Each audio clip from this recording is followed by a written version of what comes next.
ឯងថារៀងចាល់ហើយស្នេហាសុខចិត្តរស់ឯកាប្រសើរជាងរស់ឈឺចាប់ខួរក្បាលប្រាប់ហើយតែបេះដូងវាមិនស្ដាប់ឈឺចិត្តរស់ចិត្តស្លាប់តែចិត្តនៅចង់សាកល្បងពេលឆ្លុះគ្នាគេយកខ្ញុំបាញ់ឈឺគ្នាចំខ្ញុំលីលាឃើញស្អាតលងស្នេហ៍តែម្ដងស្មានថាស្នេហ៍ពិតខ្ញុំក៏ប្រគល់បេះដូងហើយគាត់ស្ងៀមចូលសងចំស្នេហ៍បោកប្រាស់ចិនដាមិនបានប្រមាណស្រាប់តែគេត្រូវគ្នាវិញ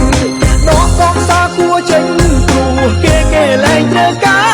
រយកជំនួសមួយផ្លែតពេលតែគេត្រូវការខ្ញុំគិតពីឯកាក៏មកជួបការឈឺចាប់សង្សារបំរុងទឹកភ្នែកហូរតែម្នាក់ឯងធ្វើទៅរកកន្លែងមួយសែនឯកាឈឺម្ដងនេះសូមលា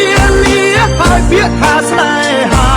លាលែងហ៊ានប្រាថ្នាអូផាមានពឹងសង្សារបំរុងពូរភ្នែកតែម្នាក់ឯងដូចជាខ្លាំងបាញ់ខ្សែតែទៅលើហាវាដូចជាស្លាប់បាត់ទៅដូចទូរស័ព្ទមានតែទូអត់ស៊ីមានសេវាដូចជាគេក្នុងទ្រង់គេក្រុងរត់ថ្ងៃទុកໄວមិនឲ្យដើរទៅណាមកណាទឹកភ្នែកអើយជិតហូរមកពីទៅអាមិតដល់នេះត្រាមានតែណាគេមកជូ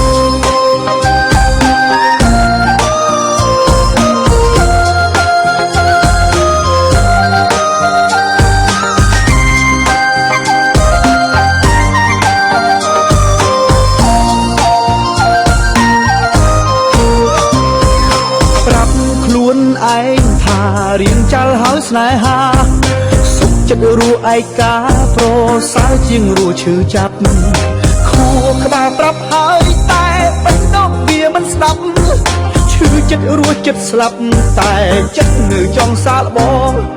ពេលឆ្លុះគ្នាគេយកខ្ញុំបាញ់ឈឺគ្នាចំខ្ញុំលីលាឃើញស្អាតលងស្នេហ៍តែម្ដងស្មានថាស្នេហ៍ពិតខ្ញុំក៏ប្រគល់បេះដូងហើយគាត់ស្ងៀមចូលសងចំស្នេហ៍បោកប្រាស់ចិនដាមិនបានប្រមាណស្រាប់តែគេត្រូវគ្នាវិញ